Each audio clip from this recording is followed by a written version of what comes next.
Hey guys, Jatin this side from Kinshuk institute Indore. स्वागत है आप सभी लोगों का।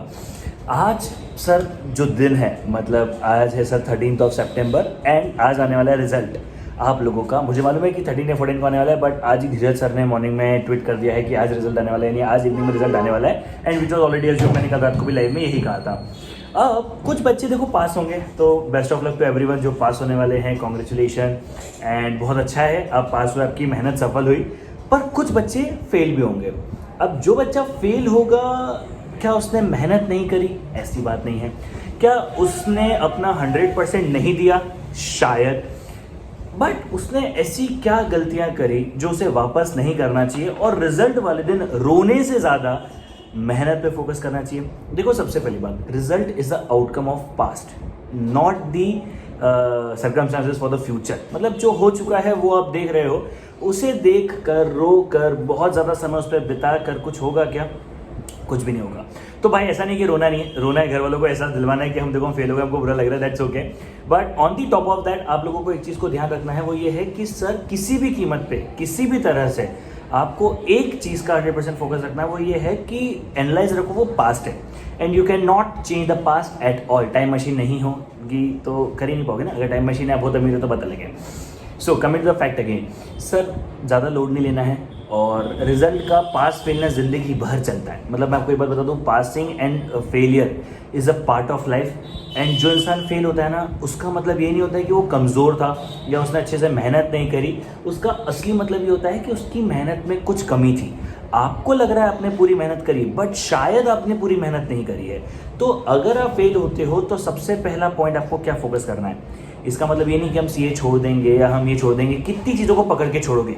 सक्सीड या सक्सेस जब तक नहीं मिलेगी तब तक कुछ तो करना पड़ेगा ना। Why not this? तो ऐसा नहीं कि छोड़ देंगे या नहीं करना, ये सब चीज़ें, ये सब मोहमाया वाली बातें नहीं। पहला नंबर। दूसरा नंबर, छोड़ना भी हो या नहीं भी छोड़ना हो, दोनों केसेस में, क्योंकि डिसीजन आपका है, आपको एनालिसिस करना है। नाउ व्हेन आई से एनालिसिस, मतलब क्या होता है? एनालिसिस मतलब जानो, समझो कि क्यों फेल हुए। देखो, फेलियर हर दूसरा आदमी होता है, लेकिन क्यों होता है वो इंपॉर्टेंट है। बट एक सेकंड लूंगा मैं, 15 सेकंड एक इन्फॉर्मेशन देना चाहूँगा सारे बच्चों को। बाय अनअकैडमी का जो है फाउंडेशन का सुपर कमांडोज बैच आने वाला है स्टार्टिंग फ्रॉम 15th, यस, यानी परसों से स्टार्ट होने वाला है। कंप्लीट बैच होने वाली है 15 सितंबर से। ठीक है, आप लोग सितंबर में शुरू करोगे, दिसंबर में आप एग्जाम दोगे। And welcome to this. आज चलो मालूम है, अनअकैडमी ऐप हम डाउनलोड करना है, आजकल नोट्स वगैरह सब कुछ मिलता है, प्लस सब्सक्रिप्शन लेना है। एंड अभी डिस्काउंट भी चल रहा है, आप लोगों को मालूम है, दैट्स ओके, एवरीवन नो कि भाई 12 मंथ्स का सब्सक्रिप्शन लेते हो तो 2 मंथ्स फ्री है, और 24 मंथ्स का लेते हो तो 3 मंथ्स फ्री है। ठीक है, वो आप सब लोगों को डिटेल्स बाकी लिंक में मैं दे दूंगा। अलॉन्ग विद इट एक और बात समझ में आती है, तो ये किन के लिए है? अगर किसी कारणवश आप फेल नहीं होते हो और अगर आपको अब शुरुआत करनी है तो कैसे शुरू करोगे, उसके लिए मैंने आपको बताया। बट सर एनालिसिस के बिना ये बैच भी आपको हेल्प नहीं करेगी। ये बैच क्या, दुनिया की कोई ताकत आपको बिना एनालिसिस के हेल्प नहीं कर सकती। सर एनालिसिस मतलब आपको पता होना चाहिए कि आपने क्या गलती करी हो, बिकॉज गलती हर इंसान करता है, और गलती करना गलत नहीं है, उसे न समझ पाना या उसे अवॉइड कर देना गलत है। ठीक है, तो भाई ये फेलियर के दूसरे, अच्छा सर ये हो गया फेलियर्स के outcomes. Now what are the biggest reason जो मुझे लगता है कि आप लोगों ने गलती करी होगी, जिसके कारण आपका रिजल्ट शायद नेगेटिव आया होगा, तो वो क्या रही होगी? सबसे पहली बात, प्लानिंग करी, एग्जीक्यूशन नहीं करा। बिकॉज एक बहुत फेमस कोट है, वो है if you fail to plan you plan to fail. तो भाई कहीं ना कहीं आपको एक बात समझ के चलनी है दैट प्लानिंग अगर आप करते हो सो उसे सही तरीके से करो।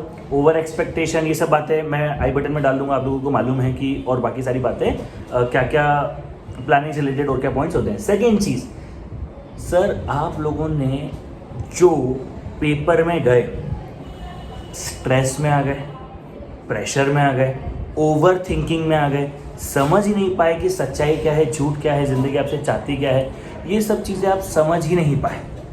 मतलब आप लोग कहीं ना कहीं फोकस्ड नहीं हो पाए और भटक गए अपने रास्ते से। That is also very common, that is also happens a lot and lot of time. Okay sir, एक और चीज़ जो सबसे ज़्यादा कॉमन मैं कहूँ अगर होती है तो वो होती है, सर आप लोगों ने पढ़ाई भी करी, सब कुछ करा, अच्छे से रिवाइज ही नहीं करा। अब पहले दिन आप लोगों ने मान लो टाइम वैल्यू ऑफ मनी पढ़ा, आखिरी दिन आते आते टाइम वैल्यू ऑफ मनी गुम। सेकेंड टॉपिक शुरू में आपने परमिशन कॉम्बिनेशन पढ़ा, आखिरी में आते थे परमिशन कॉम्बिनेशन गुम। छोटे छोटे कंसेप्ट्स क्लास में जो कवर होते हैं वो आपको एक्चुअली एग्जाम में याद ही नहीं रहते। अब क्यों छोटे छोटे कंसेप्ट एग्जाम में आते रहते हैं? क्योंकि हम लोग अच्छे से रिवीजन ही नहीं मारते हैं। हमें लगता है यार हो जाएगा, आता है, कर लेंगे, you know we can do it all this. मतलब एक्चुअली मैंने इस बार पॉइंट्स लिख के रखे अपने सामने कि मुझे कौन कौन से पॉइंट्स कवर करने हैं। सो अलॉन्ग विद इट एक सबसे इंपॉर्टेंट चीज़ जो ये है वो क्या होती है, आप लोग भूलने लगते हो। देखो revision is the most important thing. मैंने एग्जाम के एक दिन पहले मैराथन भी लेता हूँ, मैं सब कुछ करता हूँ, I do everything, but that is पता है किन के लिए इंपॉर्टेंट है? आप समझो 150 घंटे का कोर्स या 140 घंटे का कोर्स या चलो लेट्स सपोज 100 घंटे का कोर्स मैं आपको 6 घंटे में कवर करवाता हूँ एग्जाम के एक दिन पहले। Do you really think so? 100 घंटे के सामने 6 घंटे कुछ होते हैं? कुछ नहीं होते। तो वो 6 घंटे किसके लिए बेनिफिशियल होते हैं? उसके लिए बेनिफिशियल होते हैं जिसने बहुत अच्छे से चीज़ों को पहले किया होता है। एंड एक लास्ट पॉइंट जो मुझे लगता है, मुझे नहीं मालूम कितने लोग रिलेट कर पाएंगे नहीं कर पाएंगे, मुझे कमेंट में बताना इज इट अ रिलेटेबल और नॉट, बट बताना ज़रूर। बट एक और इम्पॉर्टेंट चीज़ होती है वो होती है जो मुझे लगता है आप लोग क्या करते हो, कंसेप्ट को थोड़ा याद कर लेते हो। अपना फॉर्मुलेस की तरह कंसेप्ट को याद करने की कोशिश करते हो। अब जब आप एक चीज़ भूलते हो, ये है कि कंसेप्ट को तो समझना होता है ना लाला। कंसेप्ट्स को समझ के अगर चलते हैं तो हमें ज़्यादा हेल्प होती है रेदर देन उसे रेक्टिफिकेशन के। तो I think that's it. Thank you so much for details. Bye bye, take you, मिलते हैं, चलो बाय बाय। मगर ध्यान दो, failure is a stepping stone to success.